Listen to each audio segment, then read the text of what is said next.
Come in. Alright, I'm just washing my hands. Hi, my name is Angela. I'm going to be your nurse for the day. How are you doing today? Doing good. How are you? Good. So today we're going to be doing a full head to toe assessment. So starting off, just a couple questions to assess level of consciousness. Can you tell me your name and date of birth? Connor Scrobot, July 20th, 1999. And can you tell me the year? 2020. And can you tell me the president? Donald Trump. Alright, so just by speaking to him, I can tell that his communication and speech is clear. His level of consciousness is awake and alert, and his cognitive function is oriented ×4. Just by looking at him, I can tell that his skin color is appropriate for ethnicity. So his entire body, his extremities, chest, and face are all appropriate for ethnicity. And so next I would be assessing his BMI. So I do have it written down. He is 6 feet tall, 135 pounds, and his BMI is 18.3. So he is slightly underweight. But next we would do the Snellen eye chart, which tests cranial nerve number 2. What we would do, I would have it against my wall, and he would stand 20 feet away, and whatever he can see at 20 feet away, the average person can see at 20 feet away. So he does have 20/20 vision.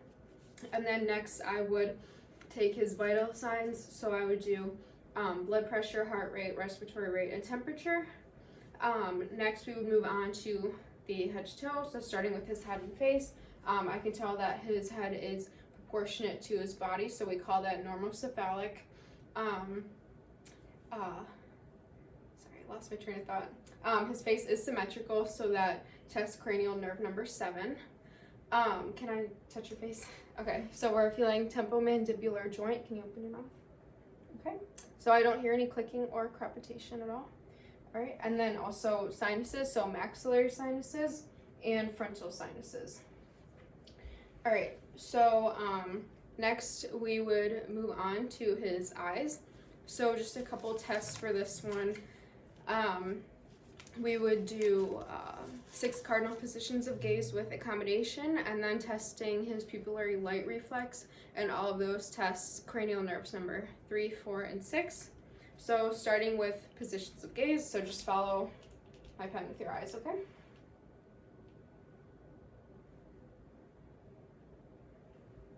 Okay, 6, and then accommodation. All right, perfect. And then we're gonna do light reflex. So just stare at me, not at the light. Okay. All right, and so his pupils did constrict with the light shining in them, so I would document that as perla, meaning pupils are equal, round, and reactive to light. So also, can I touch your face again? Okay, and then can you look up? All right, so his sclera is white and his conjunctiva is pink and shiny. So moving on to ears. So first I'm going to inspect them, and when I say inspection for all of these steps throughout the video, I mean inspecting the skin, so looking for any abnormalities such as lesions, scars, rashes, just anything that would cause concern. So first I'll inspect the ears, the skin, and I can touch them and tell me if you feel any pain. And I'm also looking in the ear canal, and I don't see any extra cerumen. No pain. All right. And then we're gonna do a whisper test, which tests cranial nerve number 8. So just repeat the phrase you hear when I whisper, okay? Thanksgiving. Christmas. All right, perfect. So moving on to the nose, just inspecting the skin, and then can I touch your nose? Just palpating. Do you feel any pain? No. Okay. And then we're going to test nostril patency. So can you cover one and then the other? Okay, perfect. And his nose is symmetrical. So moving on to the mouth and throat, I can just observe that his lips are pink and moist. And then can I take a look in your mouth? Okay, and I'm just inspecting buccal mucosa, tongue, teeth, tonsils, hard palate, soft palate, floor of the mouth, and tonsils. So, under the mouth, okay. And I can see that his tongue is, the top of his tongue is pink and rough, and then the bottom of his tongue is pink and shiny. And then can you say ah? Ah. Okay, and so when he does that, his soft palate and his uvula both raise up, which tests cranial nerves 9 and 10. And then can you stick out your tongue? Okay, and his tongue is in the midline and symmetrical, so that tests cranial nerve number 12. So moving on to the neck, I'm just inspecting it and then also palpating his parotid glands, salivary glands, and thyroid glands. And so just for any enlargement, and I don't feel any enlargement. So then for range of motion of the neck, can you put your chin to your chest and all the way up, and then side to side, and then your ear to your shoulder. All right, and then can you resist against my hands and shrug up? Perfect, so that tests cranial nerve number 11, and then I will also be palpating his lymph nodes. So starting with preauricular, postauricular, occipital, submental, submandibular, jugulodigastric, superficial cervical, the deep cervical chain, the posterior cervical, and then can you shrug up? So the supraclavicular. Perfect. So next we would move on to the upper extremities. So I'm inspecting the skin and I am palpating for temperature. And then I'm feeling his radial pulses, which I would rate that about a 2+. And then doing capillary refill, which is less than 2 seconds. I'm palpating his nails, which are pink and firm. And then looking at his profile sign, which is less than 160 degrees. Okay, we're also gonna do some range of motion of your hands and arms. So why don't you stand up and then just like spread your hands out like that. Okay, and then range of motion for your arms. Why don't you lift all the way up and down and all the way up and down. All right, and then testing strength. So why don't you squeeze my fingers as hard as you can. Okay, perfect. And then for strength of arms and elbows, bring your arm up and resist against me. Okay, good. Perfect. All right, why don't you stay standing because I'm gonna inspect your anterior and posterior chest and listen to your lungs on both sides. So I'm inspecting your chest and I don't see anything abnormal. And then on the back, I do see you do have this piece of gauze, and did you say that that was an abscess? It's an abscess that needed to be drained, yes. Okay, so we're just gonna work around that when listening to his lungs. So turn and face me, and then for each one, just take a breath. Actually, I am gonna go back to neck really quick. We do have to palpate his carotid artery and listen to that for bruit as well. So you can stay standing. That'll work because then we can go right into the lungs after. All right, so there. First I'm gonna palpate carotid artery one at a time. Okay, and then I'm gonna listen for bruit, and what you're gonna do is take a deep breath in and out, and on the exhale, just hold it, okay? And I'm gonna do that with the bell of my stethoscope.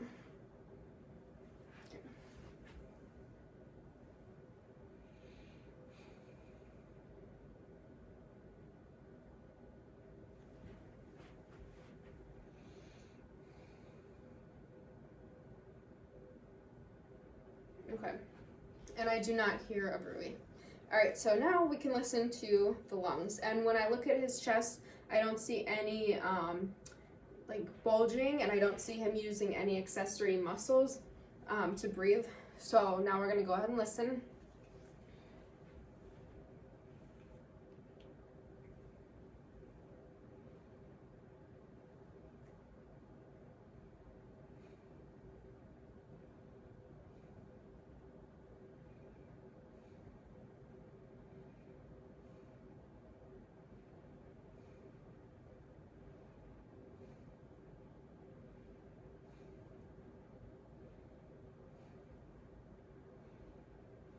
Okay, and then your back.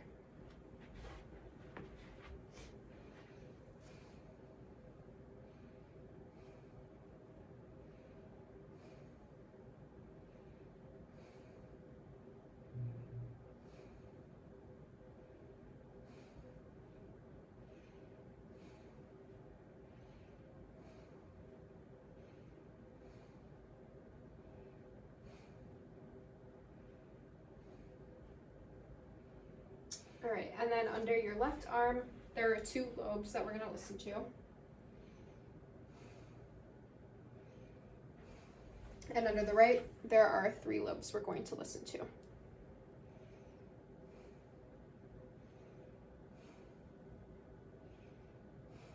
Perfect. All right, so you can actually go ahead and lay on the bed because we are looking at his jugular veins in his neck. And so what we're looking for is any type of distension or any type of bulging. So just upon inspection, I can see that both of his jugular veins are flat, so there are no signs of distension. So why don't you actually sit up on the bed so we can listen to your heart. And so first I would listen to his apical pulse, and ideally that would be for 30 seconds. For this video it will not be. And then afterwards I will be listening to all 4 valves, so aortic, pulmonic, tricuspid, and mitral, and I'm going to do that both with the diaphragm and with the bell. So first, apical pulse.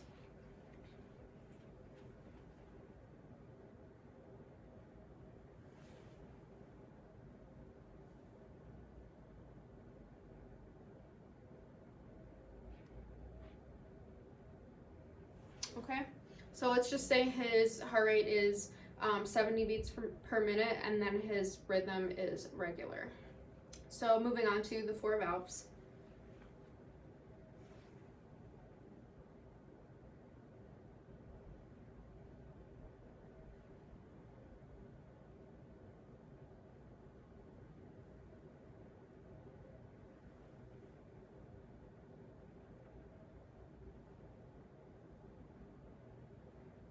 Okay, and then doing the same with the bell.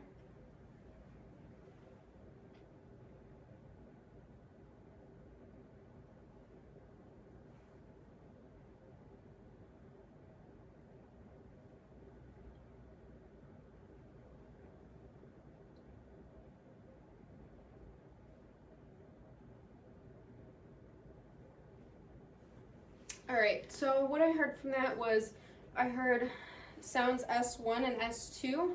I did not hear any extra noises such as S3, S4, or any heart murmurs. All right, so moving on from the heart, we're gonna go to the abdomen. So why don't you lay down?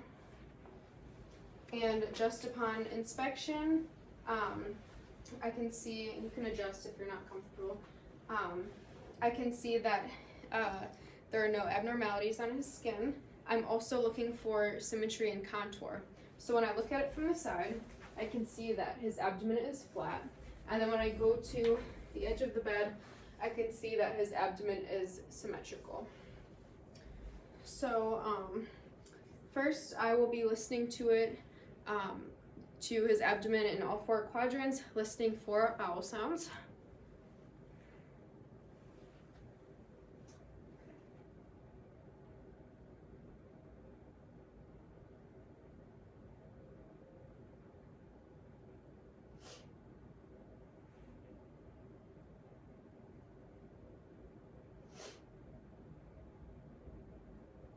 Okay, and I did hear vowel sounds in all 4 quadrants. Now with the bell of my stethoscope, I'm going to listen to his aorta, which is above his umbilicus, and his umbilicus is inverted as well. And then with the aorta, I'm going to listen to the left and right of it because those are his renal arteries, again with the bell of the stethoscope.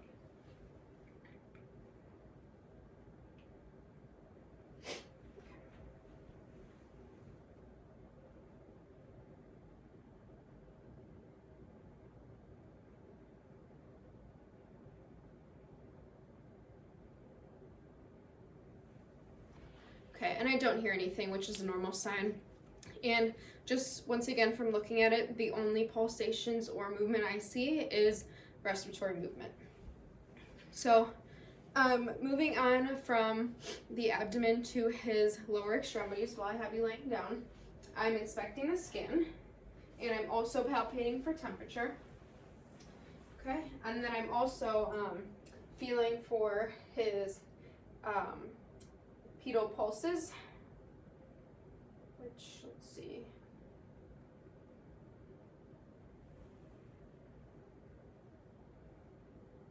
so these are about a 2+ as well, and I don't feel any pretibial edema when I palpate. I'm also looking at the capillary refill on his toes, which is less than 2 seconds. And then we're going to move on to range of motion. So can you put your feet inwards and then outwards? And then range of motion of hips and legs. Can you, without hitting your foot on that, can you lift one to the side, other to the side? Perfect. All right, and then for testing strength, can you pull against my feet towards you, and then towards me? Perfect. And then with one leg at a time, can you lift it for 5 seconds? So 1, 2, 3, 4, 5, and then 1, 2, 3, 4, 5. And then while I have him laying here, I'm actually going to also do the Babinski reflex, which is part of the neurological assessment. So I'm just using this and swiping it against the bottom of your foot, okay? Okay, and his feet didn't really react to that, which is a negative sign of the Babinski reflex. All right, so now moving on to neurological. You can go ahead and sit on the edge of the bed. Okay, so the first test is a light touch test. So I have this Q-tip here. Just close your eyes and tell me when you can feel me touch you, okay? No. No. Yes. Yes. Yes. Yes. Yes. Yes. Perfect. And then the next test is discrimination of sharp and dull. So, for example, this is sharp, this is dull. Okay? Sharp. Dull. Dull. Sharp. Sharp. Dull. Sharp. Sharp. Perfect. All right. And then we're also going to do the test, the finger-to-finger test. So you're going to touch your nose and then touch my finger. And then while alternating, like touching your nose and then Okay. my finger. Okay. Perfect. And then we're also going to test his deep tendon reflexes. So first let's do bicep. We're almost done here. So put your arm on top of this table, and then I'm going to touch this tendon right here and also hit it. Perfect. And then can you maybe put your other arm too? Are you able to? Okay. Okay. All right. Perfect. And then moving on to quadricep reflexes. So that's right above the knee.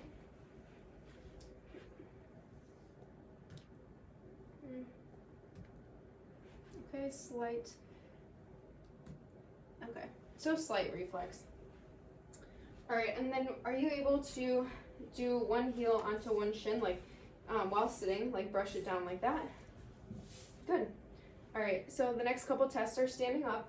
So the first one, I want you to just close your eyes and just stand there. This is called the Romberg test. It tests for balance.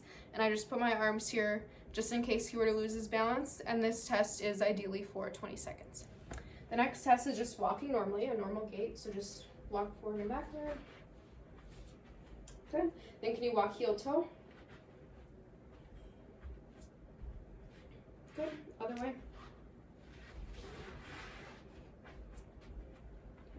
Perfect. All right, so our last test is the spine. So just turn this, and so just from this you can see that this top curve is called, or it curves outward, so this is called the convex thoracic curve of the spine, and then this second curve curves in, and that's called the concave lumbar curve. So I can also see that his spine is straight, and then can you bend down and touch your toes? Oops, your gauze ripped a little bit.